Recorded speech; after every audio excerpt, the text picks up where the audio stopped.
You started. Okay, so anyone here? So I might just mute some of you just to make sure there's no background noise. Again, if you could keep your questions, also save them until the end. We'll try to go through the presentation quickly, and then we can address all your questions afterwards, right? Also, if you want us to map out your journey, we could draw a timeline for you, trying to figure out when is the best time and when you'll be done. We do that with our advisors in a one-on-one consultation. Just talk to the admin team, or you could book a consult through our website as well. Um, so let's get started. The NDEB exam orientation, how to become a dentist in Canada for international trained dentists. So you're pretty much a dentist where you are, back home or outside of Canada, right? And you're planning to come to Canada, and you want to figure out how can you practice dentistry in Canada. This is what this is about, to teach you about the pathway. Now, let's see. I'm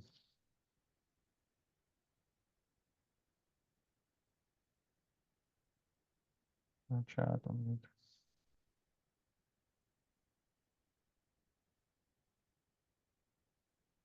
Okay. So what we're going to cover today, first of all, I'm Dr. Hafez from Scholars Dental. What we do is we help international trained dentists that are coming to Canada. We give them courses to pass the exams they need to pass to actually practice dentistry in Canada. Also, I have with me Dr. Zaidan. She's also an instructor at Scholars Dental. She's recently passed the AFK. Dr. Zaidan, welcome to the session. Hello, thanks for having me. Hi, And everyone. hello, and she might have some more updated knowledge that she could maybe share her experience if you guys have any questions as well. Okay. Um, so how to become so today we're going to cover how to become a licensed dentist in Canada. We're going to cover the direct pathway and the university pathway, some pros and cons there.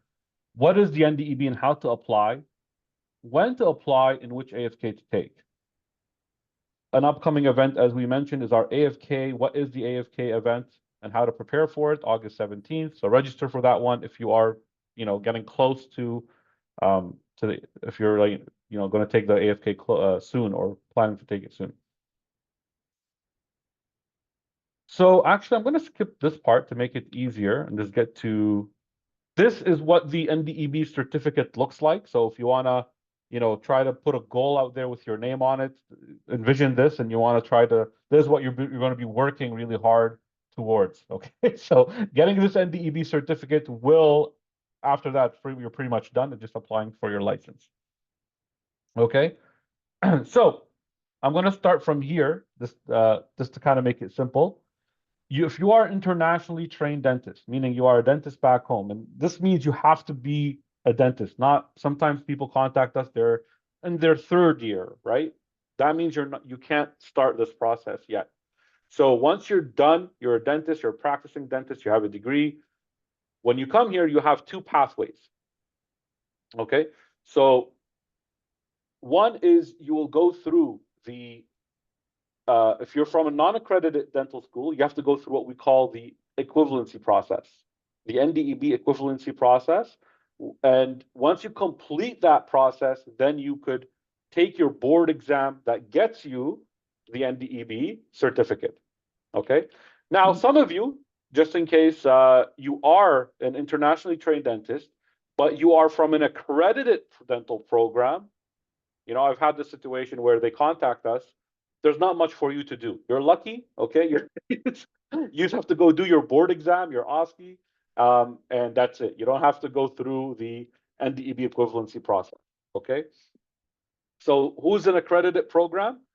Canadian dental schools, American dental schools, Australian, New Zealand, Ireland. These are considered accredited, okay? So if you're a graduate from one of these schools, you pretty much, your pathway looks like just focusing on doing the virtual OSCE pretty much.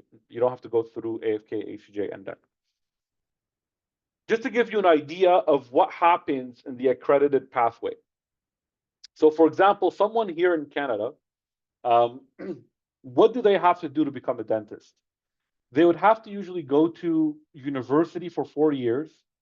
maybe in sciences or any other field. This is their undergrad. After that, and achieving high scores in it, then they could apply to dental school. So it's at least around 8 years of work to become a general dentist. As a, some in Canada to do that, it's at least 8 years for someone that's starting in Canada, right?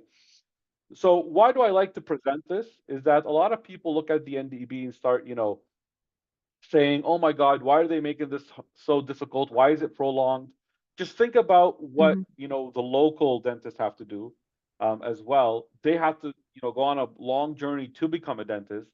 Most of our international trained dentists, I think, what's the program like, Flavia, where you, Dr. Zaidan, where you were? How many years did you guys have to study, for example, in dentistry?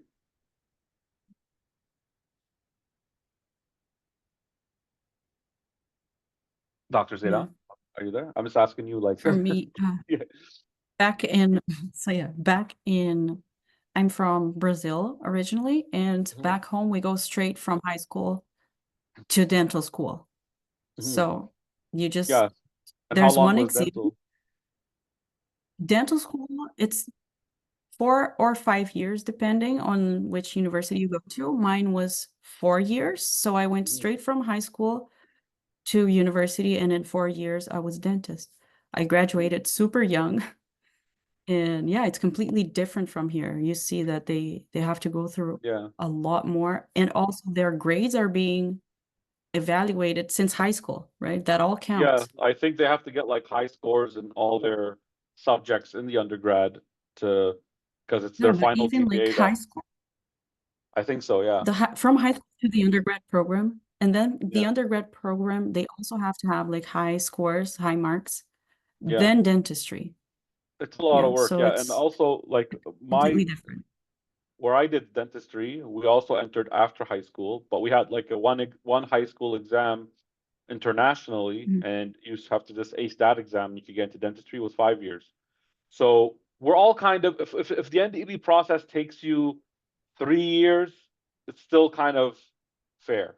You see what I mean? 3 to 4 Yeah, years, it's still yeah. okay, right? So so Compares to don't the be too eight hard on years, yourself. Yeah, right? compared to the 8 years, right? Yeah, Um, the 8 years that they're going through. yeah. So that's if you are in a accredited program in Canada. So this is not for, us. This is not what we're here really to discuss. I just wanted to shed some light on it so you understand, starting at, like, to become a dentist, for a dentist here to become a dentist, it's a long Mhm. process. Okay. Now, for what we Yeah. really care about is the non-accredited dental programs, right? By the way, is anyone here from an accredited program? Just say yes in the chat if you are. Is anyone here graduate of From Australia, New Zealand? Okay, Ireland. Ireland. No one? Okay, good. So Okay. they're in the right spot. Okay, They're in the so right, yeah, okay, right event. awesome. So non-accredited dental program. The first step is you're going to have to do your application, right, to the NDEB, and you need to get approved by the NDEB. Then you have to go and do your first exam. Okay, you have to do an exam. Now, after you do that exam, there is two general ways to becoming licensed or to getting your equivalency done. So I just want to make sure this is clear, right? We had accredited, remember, accredited and non-accredited. Okay. Now we are talking about the options under the non-accredited. Okay. So under the non-accredited, there's two ways: the university pathway or the direct. This is what we call the direct pathway, meaning you do your application, you do your exams, your first initial exam. Now from here, you can either continue doing exams and then getting to the virtual OSCE, or you may go to university and then get to the virtual OSCE. Okay, so those are the two pathways we generally talk about. So let's kind of build it up again. First, you have to get your NDEB application. Okay, got done. So we'll talk about this in more detail later on, how you're gonna do your NDEB application. But basically, you have to prove to the NDEB that you're actually a dentist back home where you studied. Okay, this is a process in itself. That's why we say it's a big step. It could take months. You know, a lot of people have difficulties in this step as well. So that's why if you get approved, you know, I see it as an exam in itself. You know, if you got this approved, you're done an exam almost, you know, it's in its own exam. Yeah. After you get your application, then you're going to want to take the AFK exam. That's the first MCQ. That's the first exam after you get approved. Okay. Everybody, does anyone here not know what the AFK is? Anything like, or have anyone here never heard of the AFK? Just to kind of get a sense of maybe what kind of, you guys have an idea about it? Hello, everybody. You Hello. hearing me? Yeah, Yeah. this is Safe Hello. talking from Yes. Iraq. Now I am actually in Canada. I'm a newcomer in Canada. Congratulations. Welcome. Thank you so much. I just started the only steps I did, I opened the profile with an DBA. So I'm preparing my papers. But I don't have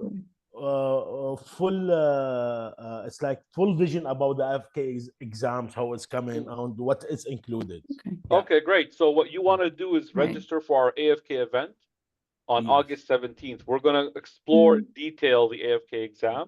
Perfect. And how to prepare for it. Okay. And I have other things. Some papers needed for registration with NDBE, and some papers needed from my country where I finished my university. Even it's not very clear. Do you have any lessons about the papers needed to register or don't have? Yep. So we're going to get into that a little bit later. Just give us a few minutes. We're going to cover the general idea. Yeah, and then we'll get into the application a little bit more in detail, okay? Awesome. Thank you so much. All right, you're welcome. All right, so once you pass your AFK exam, then you're going to have to do your ACJ exam, which is a second exam. Then after that, you'll have to do NDECC. The NDECC process is the skills and interviewing examination, okay, more practical. And then you could do your OSCE, okay? This is called the direct pathway. This is the examination pathway, right? So it's generally cheaper. If you pass on your first attempt, it will end up being faster as well, right? So yeah, exactly, yeah. NDEB, AFK, ACJ, NDECC. You could look at it as step 1, step 2, and step 3, right? Kind of in that way. Dr. Zaidan, you're right now in the step 2, so exciting for you. Yeah, I'm still, yeah, yeah. Still, yeah, step 2, but we just keep going. Yeah. Yeah, working on it. The other pathway, which is ADA application. So here's what we say now. Most universities in Canada are starting to shift from AFK to ADAT. So there's still which universities still require AFK? Western, right? The ones that are still accepting, yeah, AFK. the ones that are still accepting AFK Western University are, yes, University of Western Ontario, ADAT from 2025, I heard. Western? Sorry? Yeah, Western. Yeah, Western is still taking AFK though right now. Yeah. But are they switching in 2025 to ADAT? Is that what you're saying? I don't think so, right? You're looking into that. As far as I know, they're not decided. That hasn't been decided yet if they will switch completely to the ADAT next year. As for now, they're still accepting the AFK, and also Dalhousie in Nova Scotia still accepts the AFK for the admission process for the application, right? Exactly. So there's only 2. There's only 8, 2. in so 10. You could say in 10. So like 80% of universities are formally switched to ADAT. Yeah, okay? have switched. Which is an American exam. And in order for you to take that exam, you have to have your DENPIN and ADA application. Just like how if you are taking the IMBDE. Okay? So if you're really, focused on university pathway, you want to consider taking the ADAT. Okay? So when you do that, you could get into university, then once you're done the university, you're accredited and you could take your virtual OSCE. Okay. Mm-hmm. So now you can take the AFK and still go to university. As we said, there's 2 universities that are accepting the AFK. Mm-hmm. But generally, if you want to Mhm. maximize your university pathway, like that's really important to you, then you want to take ADAT as Mhm. well. Of course, what we recommend in general is taking both so that you have both options open and see what happens. Because you're already studying for AFK, Yeah. right? You're already studying 6 months, working hard for AFK. What we do is we have like a 2-month supplemental course for ADAT. Then now you don't have to study too much. You just have to, update a little bit for ADAT exam, and you take the ADAT as well. Yeah. Because you're already studying for AFK. Mhm. So why not just use that knowledge you have for the ADAT exam? We have, as I said, like a 2-month supplemental course for ADAT made specifically for our AFK students. And then that way you could just take both exams. Okay. If you are planning to go to the US, if that's something in your agenda or a possibility that you may want to be a dentist in the US, I mean, I would say this is the best time to take the IMBDE exam as well, right? Just to kind of cover all the theory exams. But I'll also draw that later on. Generally now, we just want to make sure you understand the concept of the direct and the university pathway, right? So I'm going to simplify this chart now, and it's going to be application, whether you're applying to the NDEB for the AFK exam or to the ADA for the ADAT exam. You're going to you want to take your AFK if you want to do your direct pathway, of course, and AFK and ADAT, or ADAT mainly for the university pathway. Okay. And then you'll get to OSCE. One question. Sorry, question? Yes? How many questions for the AFK? The AFK exam is a 200-question exam. Mhm. Okay, so you have 200 questions and 100 in the first half, break, then another 100 questions. Okay.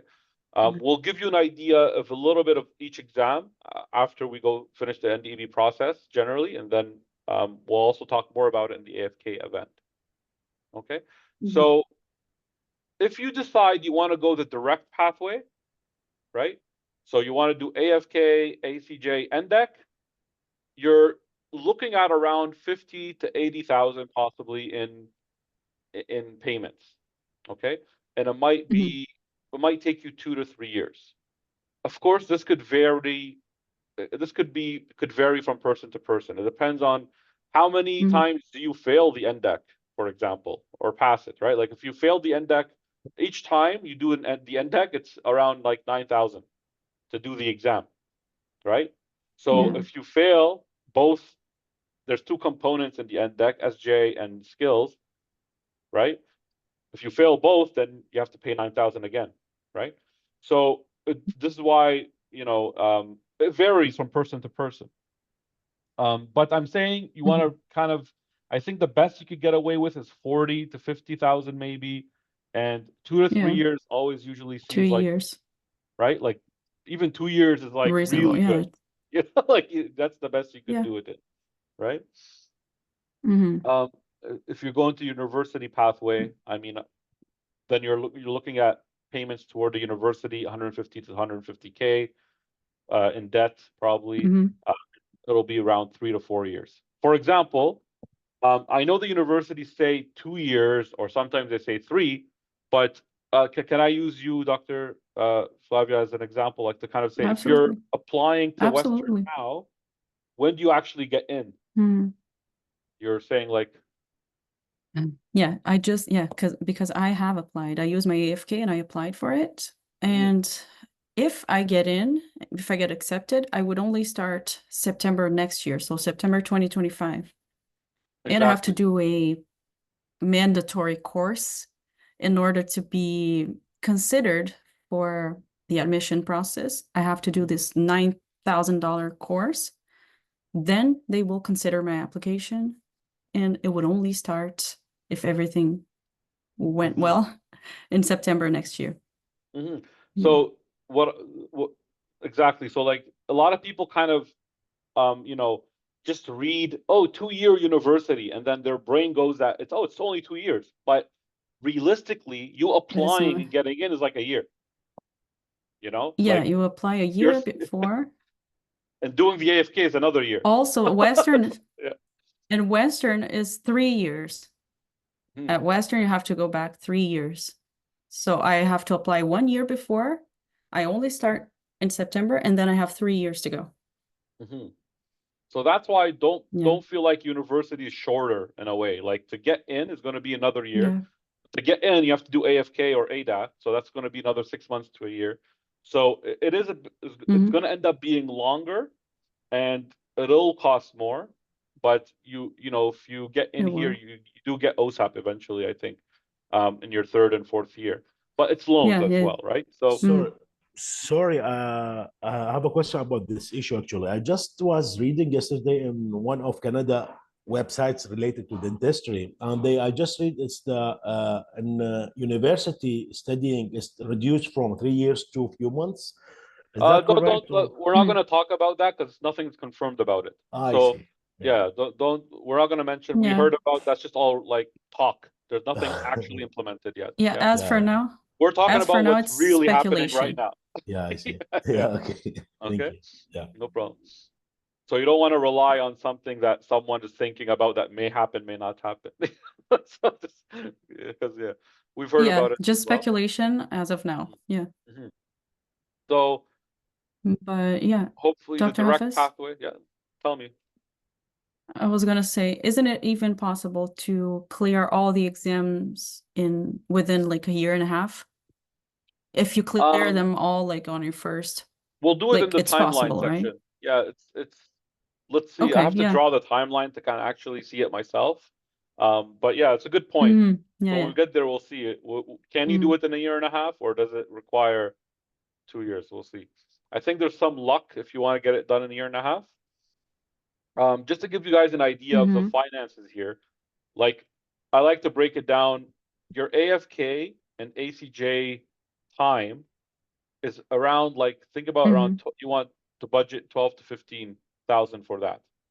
Okay, it might be less, Yeah. but it's kind of like you know, in case you need to repeat a course or you know, exam fees plus the courses is there. The majority of it is in NDECC. That's where things get more expensive. The exam is expensive in NDECC. You have to buy your instruments, your loops to practice. Even though the NDEB gives you instruments, you still have to buy instruments to practice, right? So you still have to buy all the instruments that could cost you, of course, a few thousands. Teeth, you have to buy teeth, you have to buy typodonts, you have to buy loops, and you have to take courses, and the courses to run in NDECC are more expensive to run, so they cost more as well. So that's where the majority of the expenses are. But the initial AFK ACJ, you could think about, you know, if you want to even include ADAT, still will be in that 12 to 15. Okay. Of course, we're going to mention some programs that help internationally trained dentists. If you have a PR and you are in Canada, then there are programs that help international trained dentists by loaning them for each step, by providing loans, which is like Windmill. We'll mention that as well. We work with Windmill. CIBC also has a program that comes after Windmill once you get to, so you could get almost up to 100,000 in loans to help you pass these exams, right? So just mentioning that there. There's a link on our website. I think if you could put that in the chat as well, Omar, just in case they want to book an appointment with them. Thank you. Okay, so I know I'm saying the same thing, but for someone that's new to this, it could be confusing. So I'm just I like to show it in a different way. So again, step 1, NDEB application. When is the best time to start your NDEB application? I would say ASAP. Okay, and there's never there's no reason not to do your NDEB application. It doesn't expire. Okay, there's no expiration. Just do it. Right. If you're back home in your country, it's even easier to do it because at least you have access to your university. Okay. If you're here in Canada, just start, and you're thinking you might do this process, just start doing it, because there's a lot of waiting time while you're waiting for them to review your documents. Get it done. You cannot do anything without this being approved. So there's no reason not to do it. Okay. So NDEB application, start with that if you haven't done it. The next step, take the AFK, right? You want to prepare for the AFK, try to pass your AFK. And then after that, if you're planning only on the direct pathway, you do your ACJ, your NDECC, and then eventually your board exam, which is the OSCE. If you want to open the door for universities, then I would recommend taking the ADAT as well, so that you open the door for universities, so that you have both options. Okay.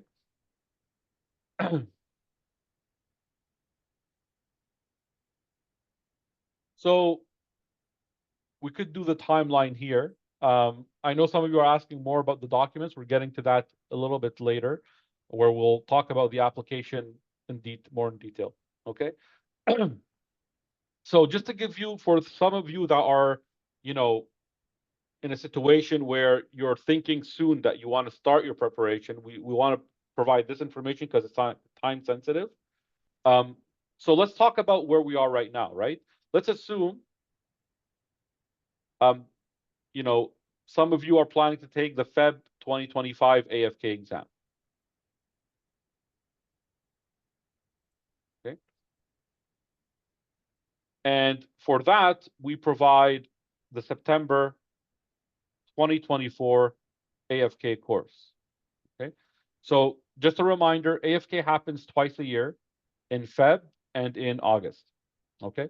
So the next one, I know it's in August, but all of you would not be ready for that yet anyway. But so most likely the best chance you have is the one after, which is the Feb 2025 exam. And the course that we provide for that one just before it is a September course. So it's like a 6 months AFK course. Okay, so this September course is the ideal AFK course to take if you are planning to do ADAT. And I'll explain why, okay?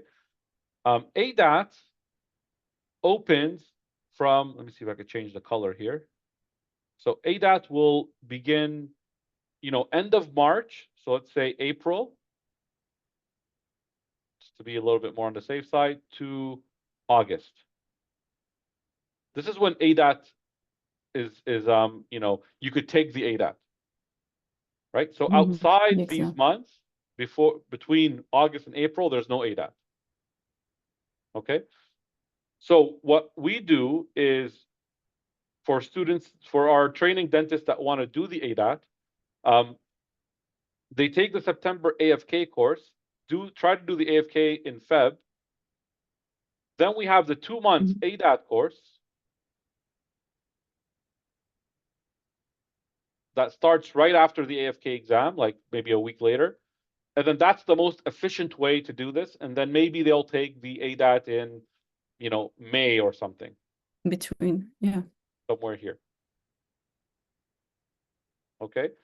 And at that time, if you take the INBDE, I mean, you'll definitely pass it, I think. Like, I think, Flavia, you took our AFK, you passed the AFK, then you did the INBDE as well. Yes, and I passed. And that exam doesn't have, like, it happens throughout the year, so you can do it at any time. So the INBDE. INBDE anytime. Yes. Okay. So yeah, you can tackle 3 exams with those 2 courses. You can tackle 3 exams. Exactly. Okay. So, so now why do we say this is the ideal course for, again, for the ADAT? Let's say you took our course in March, our AFK course in March 2025. Well, by the time you finish the AFK, it's already August, and you just won't be able to do the ADAT, so you have to wait for next ADAT cycle, right? So that's why the way we plan it is, to make it the most efficient for you, instead of providing a separate ADAT course that's going to, you know, replicate most of the information twice, we do the AFK and then we give you a supplemental ADAT course that just gives you the extra knowledge you need for ADAT. Okay. And we do that within a span of, you know, you could say 7 to 8 months, from September until end of March. Okay.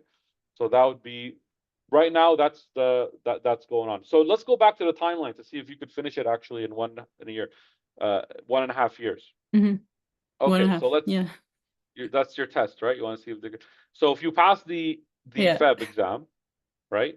The next Mhm. exam will be the next ACJ is in May, Yeah. and then the one after is in November. So we're still in 2025, right? So Yeah. the And I know that I could still find seats in like right after. I found seats for For the the May May. ACJ right after the. you Mhm. did find a seat when you did this?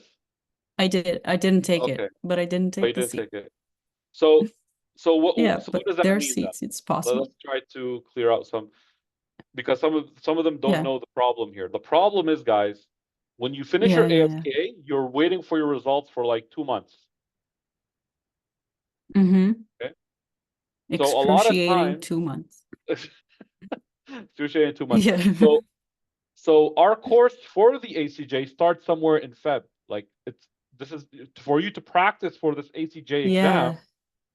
You'll have to take the risk and start preparing without knowing The you passed ACJ course. AFK, Mm-hmm.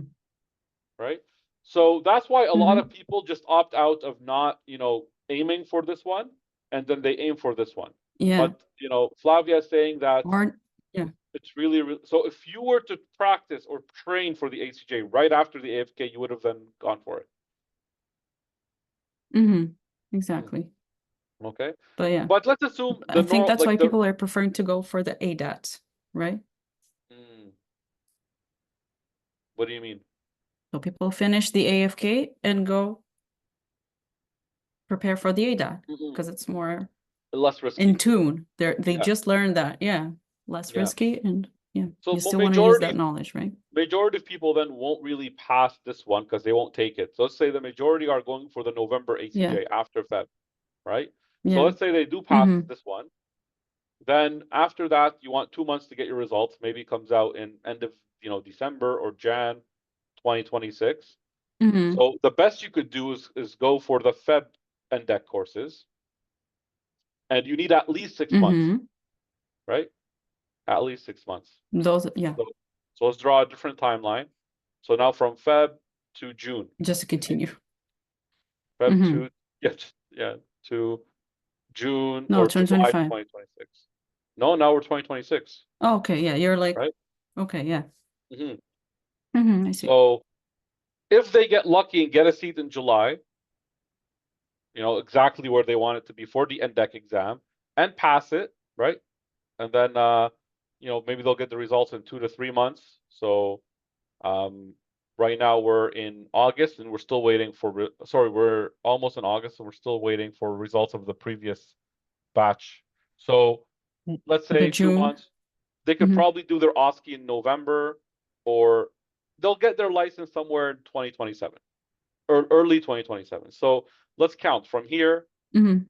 I would say you can't do it in 1.5 years. It's very, very difficult. What do you think? Do you It's include the possible. preparation? Do you include the preparation from here as well? So from September to September 2024. Yeah, you have to include that. So yeah, it's let's say 2 years, yeah. And if you want to include the application, so it does take time, guys. You have to have that expectation. Yeah. But the prize is well worth it at the end, right? Like the goal is well worth it. What you get is well worth it. So Definitely.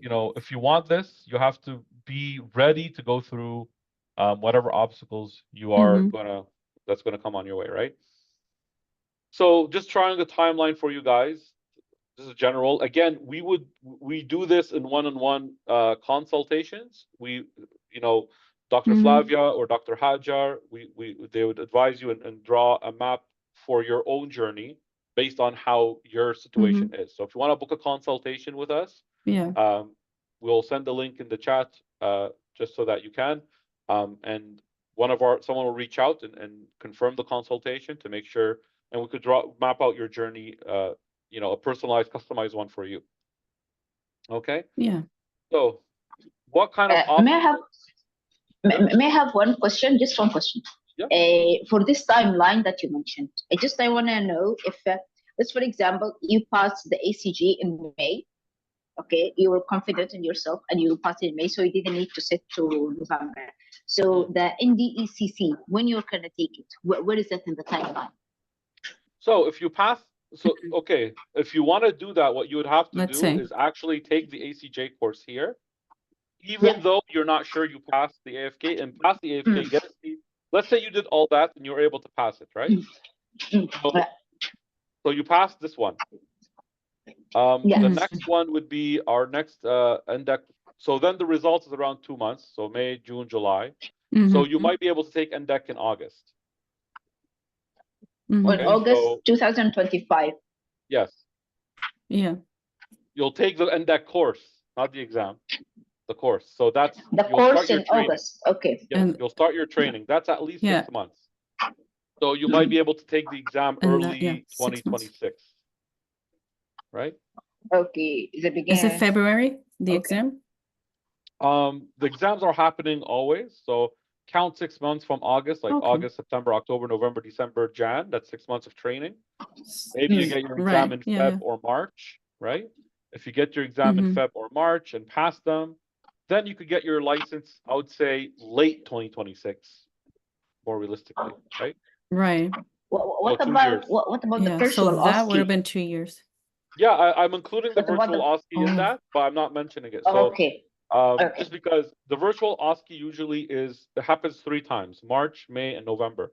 So if you got your results, if you finish the Feb exam, if you passed your NDECC in Feb 2026 and you got your results 2 months later, you might be able to do the May OSCE, right? Or even the November OSCE. So one of them, and then you get your results. So your license will be late 2026, around there, Nice. Does that make sense? Okay. Right. Thank you. But anyway, the timeline is still 2 years plus something, right? Like 2 years, around 2 years. Yeah. Yeah. Mm-hmm. Okay. Hopefully that answers your question. I have 3 questions. The first 3? question is that I wanna choose Quick question. I wanna go through the direct way, so I don't need to pass the ADAT exam. Yes. No, if you want to do the direct and you don't care about university, you don't have to do ADAT. Okay. And the second one, you said that the price of direct way is about $15,000 or $18,000. Do you mean that it includes also the preparation courses fee, or these prices only the cost of the exam? No, and the so test? I included the budget for everything here. So let's say an Everything. AFK course is going to cost you around 6,000, ACJ is around 3,000. That's around 9. The exam fees are total around 2 to 3. So the budget is around 12 to 15. And the third one, do you have any branch in Montreal as well? Our ACJ and AFK are online completely. It's online. Everything is online. So anywhere you are in the world, we'll print and ship the books to you. You have online, like we only do online. We're specialized in the online courses. We don't even And how much run the any price class. AFK course? We'll talk about that later. But yeah, we could send you the link. If someone could send the link for the AFK products or Yeah, I have courses. already But just there's read several it. packages, right? Depending. Thank you so much. Okay, no problem. Okay, so now everybody that's trying to embark on this journey, be prepared because it isn't necessarily, a comfortable journey, right? You are taking a risk. That's a good word. Yeah. It's not a comfortable journey. Yeah, you are taking risks. You Yeah, are good way to describe it. actually you're pulling out yourself maybe out of a situation where you may be comfortable, right? Sometimes. So let's That say is so someone true. you're That is working so back true. home as a dentist, right? The way I look at it is you are here, you're in your comfort zone back home, right? The way your life is going to become is it's going to go down, but your plan is you want to go back up. That's how this journey is, right? So if you want to make an improvement from here to here by practicing dentistry in Canada, then you will have to acknowledge this phase of the downside of it. Yeah. Okay. Take that first step. It's almost like an investment in yourself. It's a brave investment. It's a courageous one, I think. Especially people that, don't have anyone in Canada that's coming here trying, I think it's a very brave move. You're trying to Me? improve your life. like Dr. Flavia's experience. It's sometimes you look at it as a business move because you are investing to improve yourself, right? So honestly, Yeah. like I think it's an amazing step. I was more fortunate that I already had access to Canada before, so I already had family here. When I see people doing it fresh, like to me, I feel like that's inspirational. That's more courageous than what I did, to be honest, you know, because you're moving to somewhere new. You don't have maybe, you know, a family here like I did. So it's a different scenario, but just know that there's going to be obstacles. You're not going to be practicing dentistry. You might have to come here and do different jobs, right? To survive and to figure that out. So just know that there will be obstacles. This isn't a guaranteed comfortable, you know, step. Of course, if you feel like you're happy here, you know, in this area and you don't need this, again, it's a choice. You have to recognize that too. This is a choice. You don't. No one is guaranteeing you anything. The NDB is not saying you know, if you come here, you're going to get this. It's a choice. They're going to filter you guys out to see the competitive ones, to see who could pass, right? It does a lot of people do fail exams, right? So, and it's a luxury. You're going to get to become a practicing dentist in Canada, and that's what you want to do. You want to move yourself. It's a privilege, right? You're going to get to a point where, you know, you want to transfer yourself from making whatever amount to making 200,000, you know, a year or something in dentistry. And that's the move you have to take, right? So that's like just something to prepare your mindset. Is there anything you would want to add, Dr. Flavia, kind of from your experience to see? Yeah, I think from my experience, I would want to say that the first step is the hardest. It's scary. I've been there. I was just there, and taking the first step was the hardest part for me. Because I've been in Canada for a long time, and I was just so scared of starting this process that I couldn't do it. And it took me 10 years to finally feel confident enough to let the fear behind, change my mindset, and start the process. And as soon as I started, things started progressing quickly. I passed on my first try. So, like Dr. Hafez is saying, there are obstacles to overcome. I feel like the first one is our mindset. You need to, you know, take the first step and just be ready to, you know, just stay focused, eyes on the goal, and just do it. And then just fight with what you have. Up to you if you want to share this or not, but what kept you from starting right away in terms of what was the fear? Is it that you had responsibilities or? Right. So I think for me, it was, I had been away from dentistry for that long because, as you say, when you move to a different country, and we can't practice in our profession, you have to reinvent yourself and you have to do other jobs. So I was working with photography, and I did that for 7 years. And also I had kids, so I was having babies. And I just, like, as a mother, it feels more difficult to, you know, find time.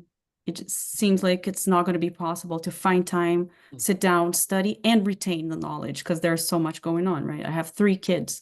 So I just didn't think it was possible.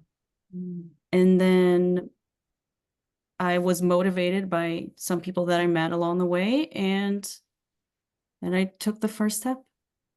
So I guess pass on your first attempt. in my case, it was just the fear of, and passed. Yeah. I passed. No, Thanks it's to scholars, important. obviously. Thank you. No, it's important to people I think like it could probably motivate a lot of other, you know, individuals that have kids that are afraid that, oh, can I even do this with having kids, right? So, good thing you took that first step, right? Absolutely. Yeah, because people are scared when they have kids. It sounds like you have so many obligations already, but I'm here to prove that you can do it, even if you have kids, if you have another job, or if you have been away from dentistry, like my case. I'd been away from it for 10 years, took the course, dedicated time, right? Gave it my best efforts, and it paid out.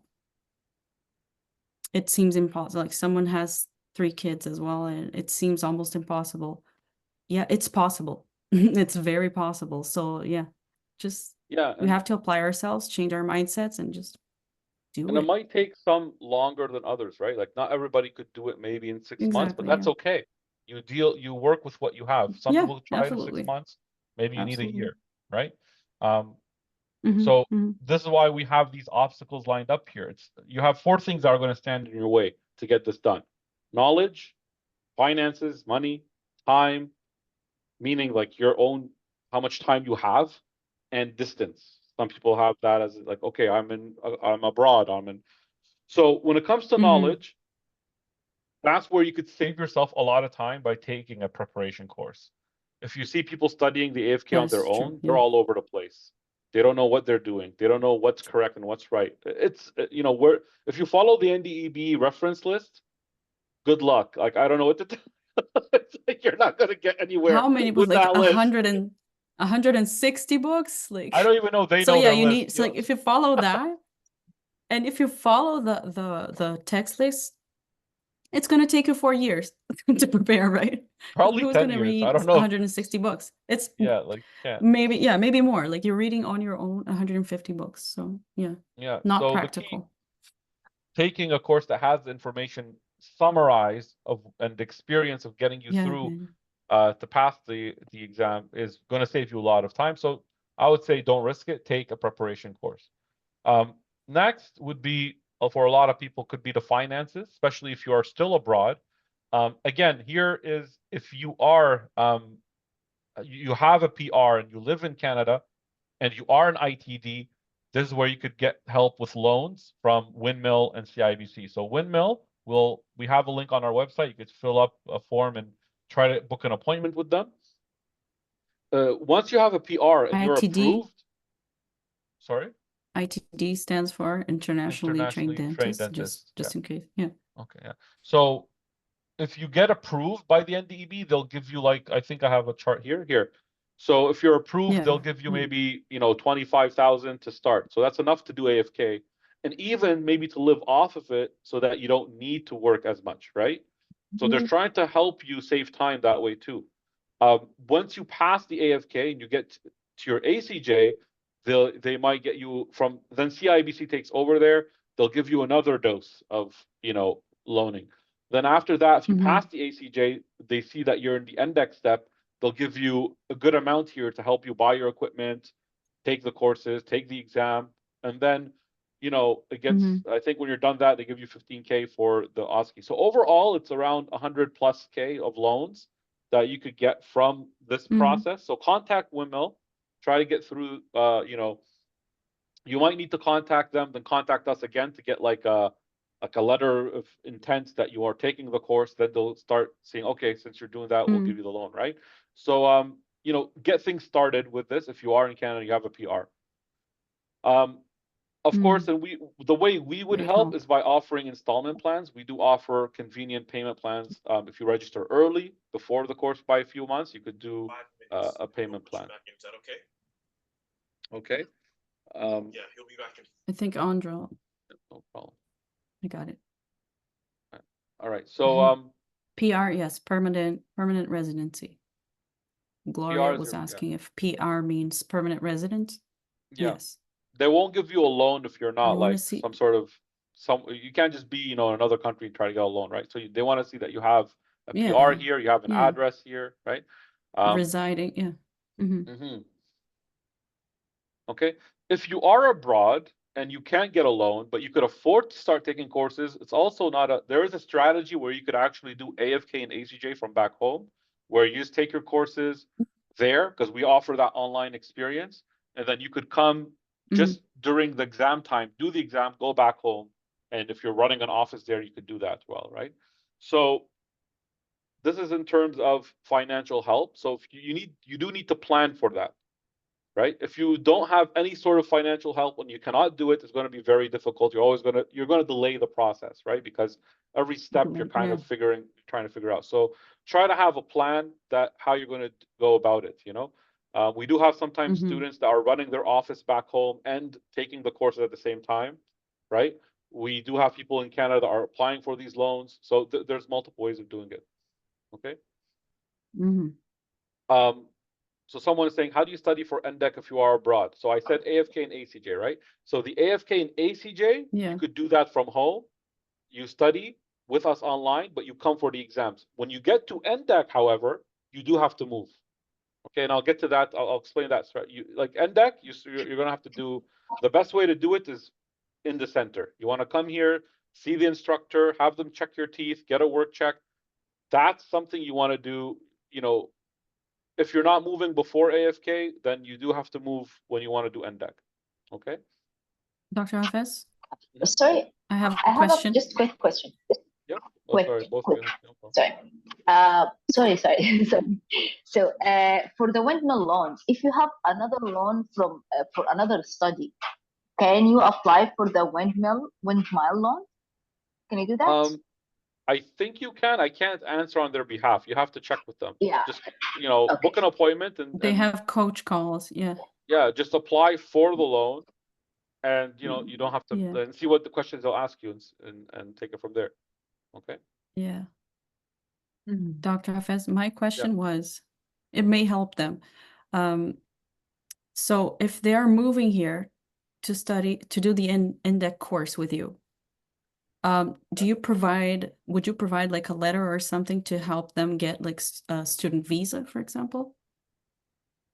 Because you can't move here for more than 3 months if you don't have a student permit, I right? don't think it counts that way though. I think the student It wouldn't visa is like they count have as to a, be like, taking something with like an actual college, like a career, like a university. I'm not. It has to I'm be not sure, but college? I don't think you could take a private Because we could look course into and then- that.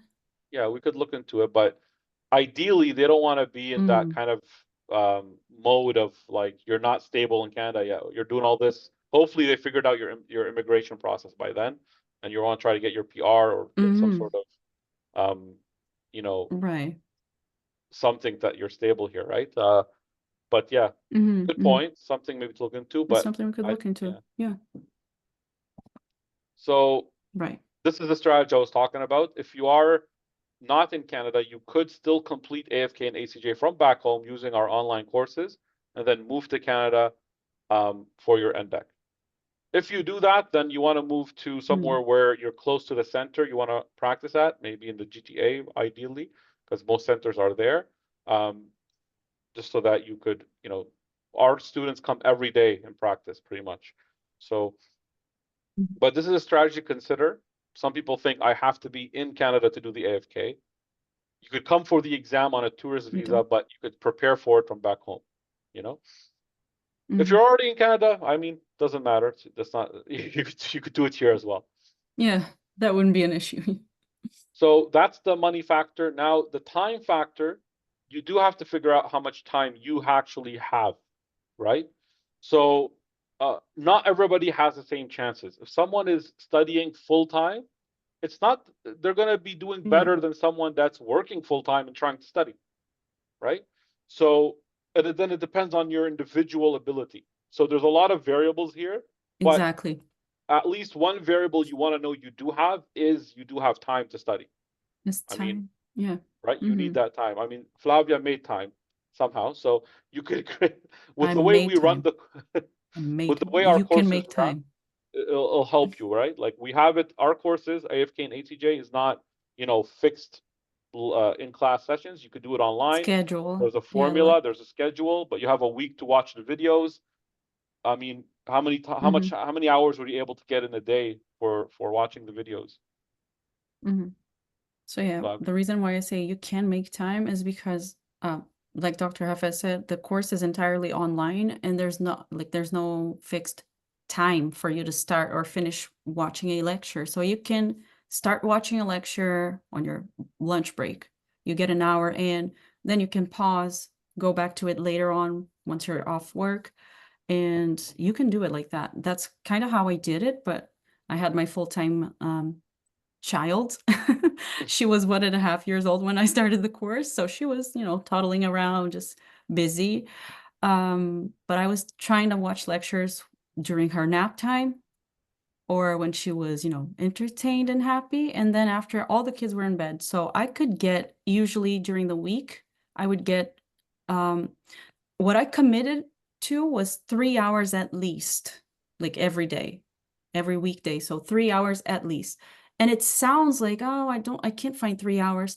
Maybe you can find 3 hours, like 3 continuous hours, but you can find, you know, interrupted hours, which I think is even better for some people, because when you're studying like for prolonged periods of time, sometimes you don't even realize, but you lose focus, you know, you're not retaining as much. So even if you don't have continuous time, you can find time, and it will be like, it can be just as like efficient. So 3 hours at least. Sometimes I would extend a little bit more if I could. And then weekends, I would try to study like the entire weekend. So let's say at least 6 hours on Saturday and 6 hours on Sunday. Some So people pretty much, might be like, oh, but didn't you have a social life then? probably No, you probably have to I sacrifice that for a dedicated while, myself. right?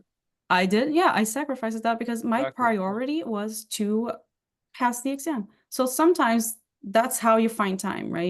You're gonna have to, some things are gonna have to be, you're gonna have to decrease your social life a little bit, you know, make like compromise, right? But it's possible, you can do it. And yeah, So that's how what you did was like scholars Monday to helps with Friday. time. Sorry, Monday to Friday, At you least like 3 took hours. 15 hours total, let's say. And then Yeah, on yeah. the weekend, it Mhm. was around like 12 hours. So like around 27 hours a week, Yeah. maybe. I mean, 3 But hours, if you don't count the live session, Mhm. it's less, because the live sessions would be like at around 3-4 hours, right? Yeah, So on after the Saturdays. live session, I would study a little bit more. Yeah. So you But counted yeah, the let's live session in say your, but wait, I you're did. because 3 hours, I would say like they probably need a little bit more for average person, like maybe I would say 5 hours, you know, I would like at least a day, I but I don't know how, if you could do it in yeah. 3 hours, I mean, that's awesome, right? Like, Well, but I have because to give the we have expectation that I would modules. recommend 5 hours at least, and then like per day. But Absolutely. I mean, yeah. Yeah. But I feel like some modules are shorter. So, Mhm. you know, depending on the module, I was able to finish with my 3 hours a day. And Mhm. some modules are a little bit longer, so I would extend a little bit. That's why I said like at least 3 hours. That's kind of how it went every single day. But yeah, like if you have more time, like Dr. Hafez said in the beginning, great. Someone who can study full time, that's ideal, Mhm. right? Time will, like, as the more time you have for this, the better. But it's possible with so let's say an average of 4 hours a day, Dr. Hafez. Minimum, I would say. Weekdays. Yeah, You want to say minimum? I would say Guys, minimum. yeah. Just, you know, Just sharing my experience. because some people do kind of you know, rewatch more than others, right? And kind of pause more than others. So it depends on True. how you use the videos too. But anyway, there is that solution. Yeah, There's you have that to be you could control the pace basically, right? For that week. So if you cannot exactly. attend classes, you know, like an in-class course, where you have to be there on time to actually receive the information. With us, you don't need that. We have the Mm-hmm. flexibility that you could do it from home. Some other Yeah. things, some people are waiting for approval. Like I'm sure some of you have sent their documents. You could even start before you get your approval. Plan ahead, because some people could do it in 6 months. Some people may Mm-hmm. need a year. There are people that there are some That's what I training did. dentists that do take the course twice even, right? So we do offer, of Mm-hmm. course, like a special discount for the repeat. Or what Dr. Flavia did is she registered early, got the books earlier before the course, started reading them. Were you able to That's finish true. That is all the true. books, Yeah. like one read of the books? What did you read before the course? No, I wasn't. I was able to finish the first and second. So it's the basic science And the and medical book. medical. Yeah. Yeah. Okay. So that's But recommended it too. gave me like a head start, right? Yeah, it gave me just No, a head start, because those are the subjects that we've been away for the longest, I guess, like first year, second year, right? Dentistry. I found So like I it's get good good to feedback on that familiar. strategy. Yeah. Yeah. Yeah. Like start a bit earlier. So this is where we also look at, okay, are you working full time, part time? Family responsibilities. The way we Family could say it is, responsibilities. you know, you could look at you're a type 1 or type 2. Type 1 is kind of what, I mean, this is our own terminology. But if you're someone just graduated, you know, you don't have many responsibilities, no kids, no, you know, you don't need to work, then, you know, you have the time to study to do full-time studies, and you might have a good chance to pass in 6 months, right? So we're saying can study full-time, fresh graduates, no, you know, family responsibilities. Then we say that's one, you know, one side of the coin where, okay, you could probably, I think you have a good chance of passing in 6 months if you put your effort into it. The type 2 is the other side of the coin where, you know, you graduated a long time ago, maybe 10 years or more. You can't study full time. You have to work, right? Maybe you're working full time, and you have, in addition to that, family responsibilities. So you cannot expect the same results, but from a type 1 and type 2 by applying the same formula. Now, you could, there's where the variable of the individual factor comes in, right? Like how much effort you're actually putting, how your retention is, how your original understanding is. Of course, that could play a role, like Flavia went for. And then there's an area in between, right? Between type 1 and type 2. So you could be like, oh, I don't need to work full time. I could study full time, but I have family responsibilities, right? So if you're like a complete type 2, where you have to work full time and you have family responsibilities, I would say, you know, try the 6 months and see if you could pass if it's your first attempt, but also keep in mind that you may need a year. Does that make sense? But it doesn't mean you can't go for the 6 months, I think, right? So you want to try, if it's your first attempt, it's worth a shot, and you still may pass, right?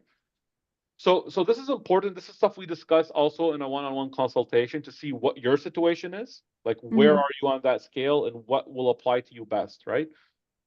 So this is the time factor. So the time factor is review. The online format we have helps with the flexibility, with allowing you, but also you want to be realistic with how much time you have and plan ahead. That are you at 6 months or do you need a year?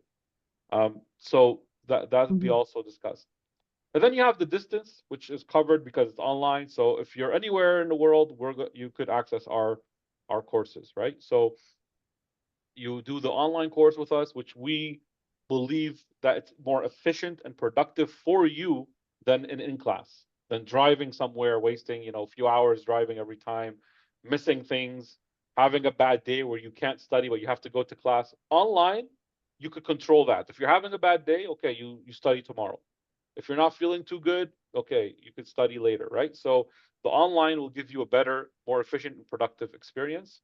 And as you're doing any of this online course, of course, hopefully, as you're applying to the NDEB, you're trying to figure out your way immigrating to Canada, right? If you are far away. So these are the 4 obstacles. Book a consultation. We could discuss your personal situation and figure out what's best for you. Okay. Can I ask a question? Just like one quick question. So the course is for 6 months. If I want to make it shorter, like 3 months, can we do that? You can't make it shorter, no. Okay. I don't think you can. Even with the same amount, of materials. With the same amount of materials. So the way our AFK AFK course, the way our AFK course works is you have week 1 homework to do, and then a live session. Okay. And then each week, each module opens on a week, so it's scheduled. Okay. Yeah, so it's super organized. There's accountability. So for example, week 1, you have to watch basic science. Week 2, pharmacology will open, but basic science will close. So this will keep you accountable to want to finish the basic science, so that when you get to pharma, you're not, you know. The next one. Yeah, we have make-up time. So there's times where we have a break and then we open the video so that you could go and catch up if you missed anything. So everything is very, very organized and systematic. So that, you know, all you have to do is follow really and study and take notes of stuff, right? You don't have to think what, you know, am I going too fast? We scheduled you each week what to do. Okay. So again, everybody will have some of these obstacles, maybe all of these obstacles, but the difference between someone, you know, making it through this process and someone not is, you know, don't stress too much over the obstacles. Just try to overcome the obstacles. Okay. So where All can right. where we can practice Practice what? dentistry? Where can you practice dentistry? No. In studies, where we can practice to become better. In the school? For the exam, you mean? Yes. I'm not sure what your For the AFK, it's a Yeah. I think I study. understand the question. Like for the Oh. AFK, Yeah. you would practice using the mocks. You would practice the Yeah. knowledge. We have mocks. So 5 Yeah. mock exams where you would practice for that exam. They're simulating the exact AFK exam, Mhm. and that's how you practice. But for the other courses, for the ACJ, Dr. Hafiz, do you wanna We also have mocks. share We have that? weekly. Everything is online. So quizzes, mocks, practice cases, that would be online. But if you, when you get to the NDECC part, you have to come to our center and practice on site. If you wanna, Because it's practical. Where yeah, is located? oh, our center is in Mississauga. Okay. Okay, our address, we could give it, you could just check the website, you'll find our address. You could come visit us if you want to check us out. We could even, Mhm. you're welcome to come in person. You know, Monday to Friday, we're there from 9 to 5. Okay, thank you. No problem. Okay, so we talked about the 2 paths. So let's summarize again. Apply to NDEB, do the AFK, ACJ, NDECC, virtual OSCE. That's the direct pathway. Or apply to NDEB and ADA, do AFK or ADAT, go to university, do your interviews, finish the university, and then virtual OSCE. Everything starts with applying to NDEB and ends with virtual OSCE. Okay, so you have to start with applying to the NDEB, and then I would say take the AFK.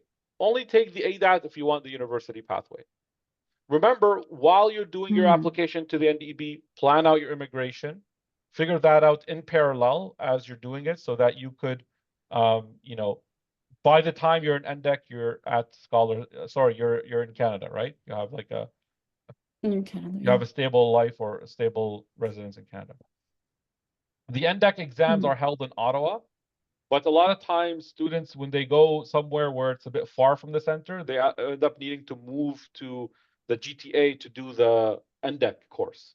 So you might want to try to aim to be around, you know, the NDEC course you're going to take. So we do have an immigration consultant on our website as well, like where it's a different company, but they work with us. So if you want to also book, you know, we're not immigration experts, so we can't advise you on that. If that's something you're in that phase, you could, you know, seek out an immigration expert. Okay, so here is the summary, basically. Application, AFK, ACJ, NDEC, board exams. During your AFK, if you want the most options, I would recommend doing your ADAT exam and IMBDE. If you are open to those options, so let's summarize. If you want to become a dentist in Canada, you need your AFK. If you are open to university pathway in Canada, then do AFK and ADAT. If you are even open to US, practicing as a dentist in the US, then do AFK, ADAT, IMBDE. You could do this all in one study. You studied with us the 8 months, let's say this AFK and ADAT. I'm confident you'll pass the IMBDE. Every student that took our AFK course, then went for IMBDE has passed. The IMBDE is not difficult. Once you do you might have to like look up a little bit more things, but It's easier. It's easier. Okay. Now let's get into the nitty-gritty of the application, the NDEB application. Do this ASAP. Always good to get it done. There's no expiry date. It is easier to do it even when you're in your country because you could go to university and get the documents you need if you need to do that. And ask for the documents. So what are you going to do? This is what some of you were asking, you know, So first you have to make an account, right? You go to the NDEB website, look for where you could make up an account, create an account. they're going to ask for like a photo ID, a notarized, and there is a fee for opening an account. Okay. So now you opened your account. Notarized just mainly means, you know, something that's, if you took a photocopy of your passport, I mean, they want to make sure that it's a notarized copy. It's a real photocopy of your passport. Legitimate. Yeah, Yeah. legitimate. Yeah. So you go to a notary public, they'll take the photo, they'll photocopy your passport, put a stamp on it, and then it's notarized. Okay. Now, what else do you have to send to the NDEB? Once you open an account, they're going to give you a list of documents in your account. And they're going to say, we want this, we want this, we want this, we want this. Okay. So usually you're going to have to send a notarized copy of your dental degree. Okay. Mhm. And a translated copy If it's not in English. Yeah. Yeah. And then marked transcripts, a translated copy, if it's not in English.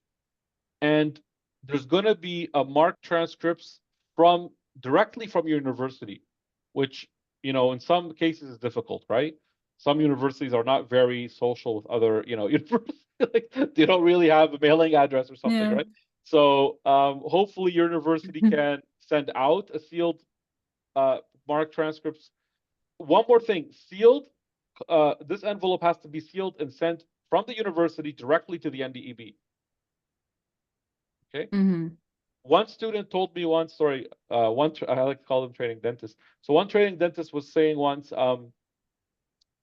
the envelope came to them, but they wanted to make sure the documents were in there. So they opened to check, and then they sent it to the NDEB. I'm Oh, like, oh my God, why it's big supposed to be mistake. sealed? That looks super, Yeah. you know, fabricated. You can't do that, right? Sketchy. So Yeah. yeah, so you're gonna be like, why was it open?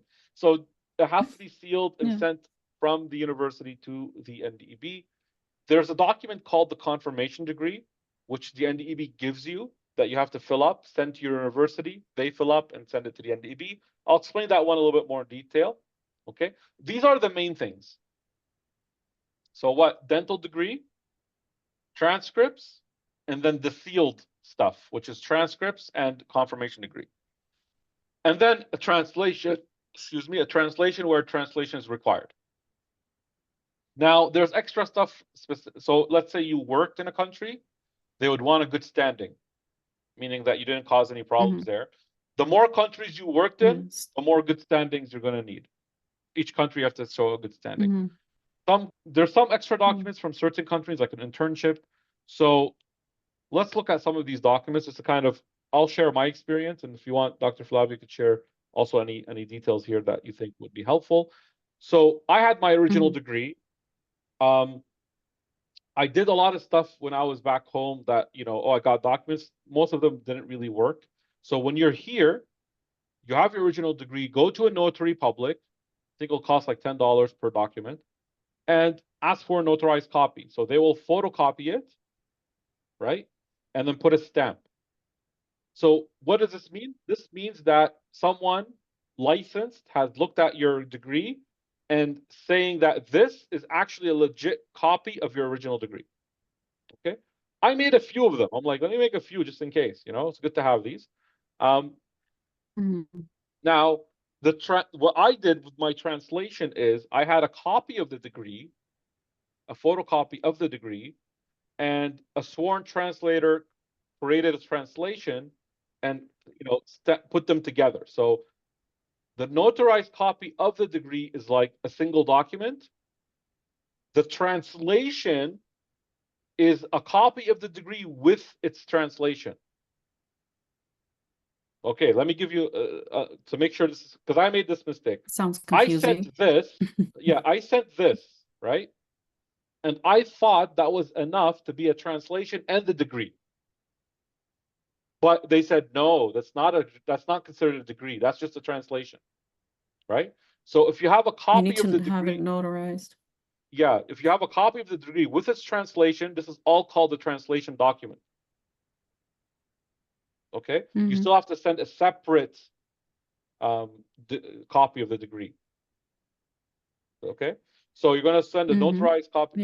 Yeah, even though I didn't notarize this one down here, but they're like, look, we believe that this The translation, translation, right? yeah, it wasn't notarized, but they said like, we know that this translation is a translation of this degree, this paper with it. That's what this means. Mm-hmm. But we don't know that that copy of the degree is actually the degree. So we need another copy of the notarized degree. So basically send these two Yeah. the way I have them here, like notarized copy and then a translation with the degree as well. Mm-hmm. Okay, so that Yeah. covers the Yeah. dental degree and the translation concept. Of course, same thing, translation, if it's not in English, a translation of the transcripts. And then you have the confirmation degree and the sealed stuff. So the confirmation degree is a paper that you download from your account, from the NDEB website. And it has two sections, okay? A top section and a bottom section here. The top one you fill out, okay? Then you send it, ideally you're sending it to your university. The university fills out the bottom half, and then they send it in a sealed envelope with, ideally with the transcripts, just to make things simple, to the NDEB. So the mistakes that could happen here is that if you put your graduation date on the top, and then the university puts a different date on the bottom, they'll reject the confirmation. Okay? And that could happen because, you know, I recall in my experience, I saw so many different dates, I didn't know which one they wanted. So there was like, what the date of you receiving the degree, the date of your certificate or something, the date of the dean, whatever, the date of their Actual graduation. I was like, yeah. which one is the date that the university is Which gonna, one? yeah, which one? So you might put a date, the Yeah. university might put the whatever they just try to make sure it's matching. Maybe ask the university like, Yeah, hey, which maybe date are you gonna put? I'll just yeah, put which date you exactly. wanna put. Yeah. Yeah, figure it out, make Yeah. sure to Which reduce any date errors. are we going to? Yeah. Hello. Hi, doctor. I have a small doubt or just reconfirm the information you just gave me. So I should make sure whether the date of the degree which I have received and the date the university is writing on the confirmation degree has to match. Right? Yeah, but you cannot know, you won't know because it'll be in a sealed envelope. That's the tricky part. Yeah. So you have to make It's sure better that, to you know, talk to them first. yeah.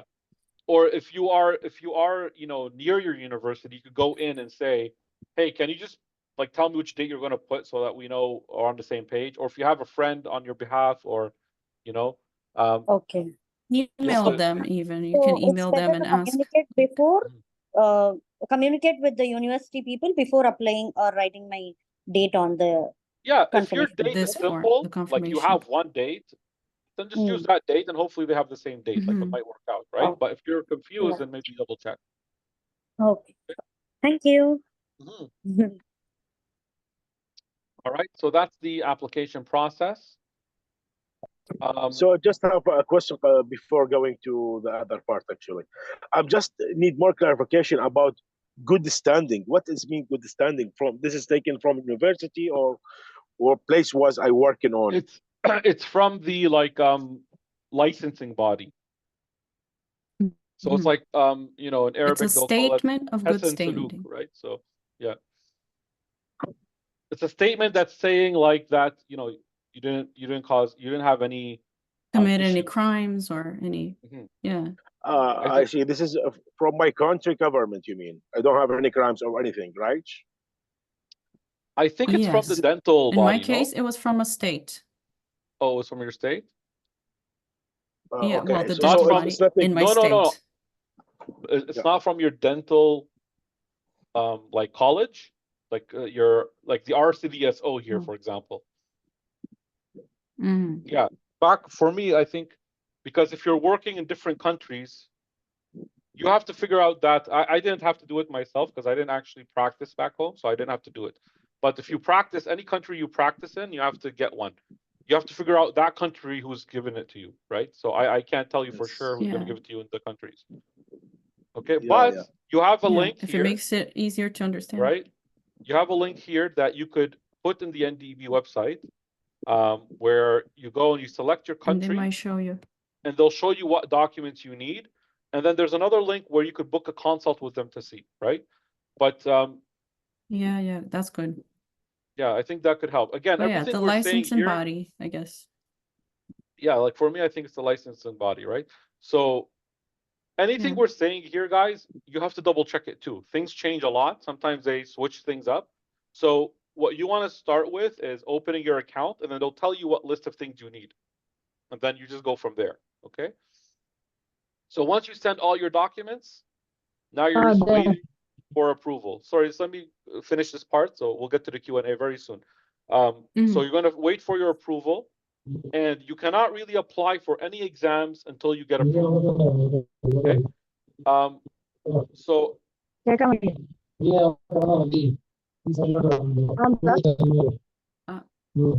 trying to mute. yeah, they can't. That's what I'm waiting on. Okay.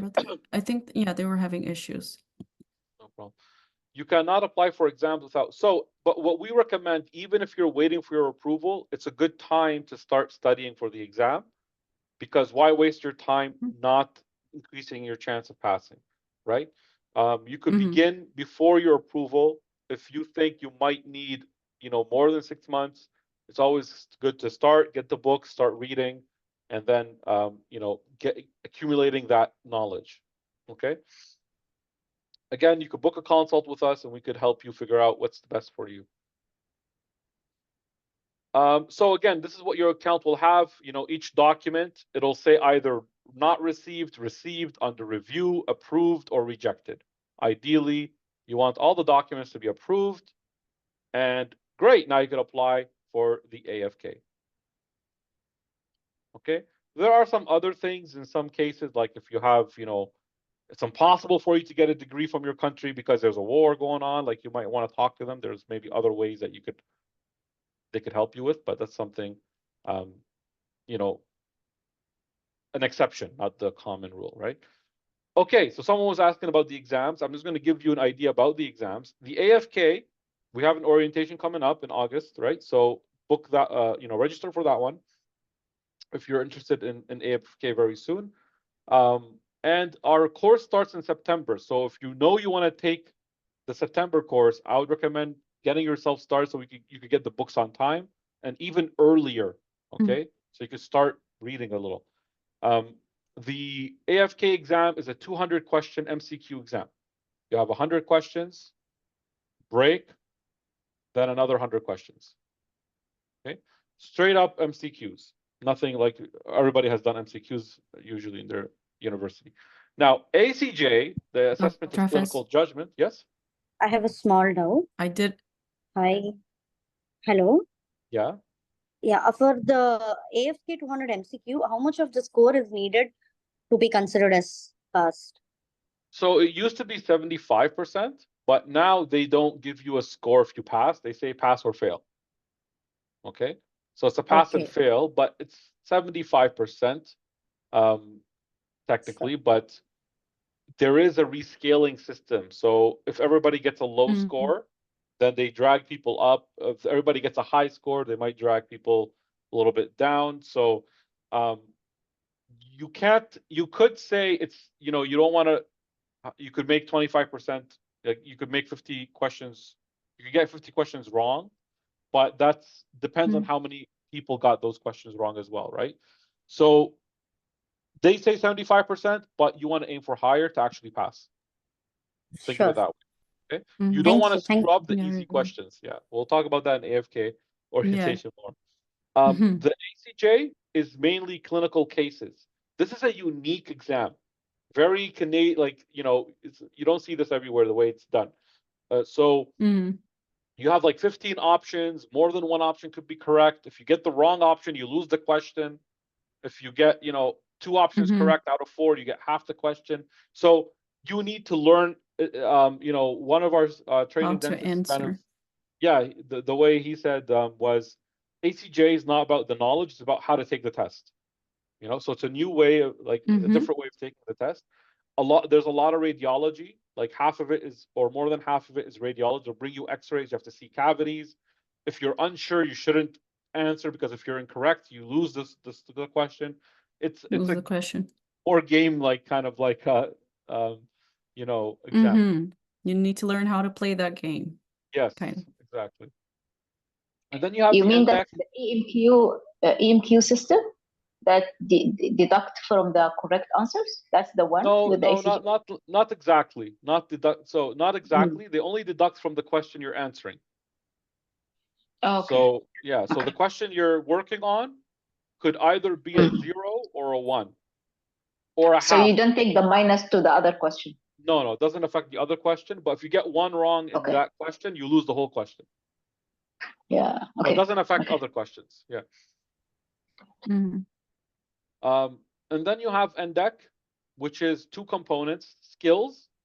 There's 8 projects mainly in skills. Like you have to drill a class 2, you have to drill, a class, an endo access, a crown. You also have to do fillings. There's infection control that they'll monitor you. So you have to practice this and get it right. We also have, this is a practice in the center, but we're one of the only ones that have like videos that you could access from home as well, really high quality video demos. Situational judgment is another component of the NDECC where it's more interview based. So they want to see, how do you speak to a patient and how do you handle situations in the clinic? That's why it's called situational judgment. So they'll bring you actors. That must and be they'll, so difficult. yeah, they'll bring you actors. They'll start like pretending like, this is hurting me. I don't want to do this. I want to do that. And they want to see, how do you behave with them? So it's not necessarily about knowledge. It's more about professionalism, how you communicate. What's the next question you're going to ask? Are you skipping steps? Some people do it Right. wrong by Yeah, it's jumping not to just like, yeah, it's not about the knowledge. So it's not like, oh, here's your x-ray, you need a root canal, done. That'll be failing, SJ. What it it's is all the like patient management and like how are to you feeling conduct pain? yourself, When did this right? pain start? Oh, do you know that you should, then you look at oral health, and then you talk about, then if they say, I don't want to do this, and you give them the options. Okay, you could do root canal, or you could And extract the anxiety tumor, management, kind of. all this stuff. Yeah.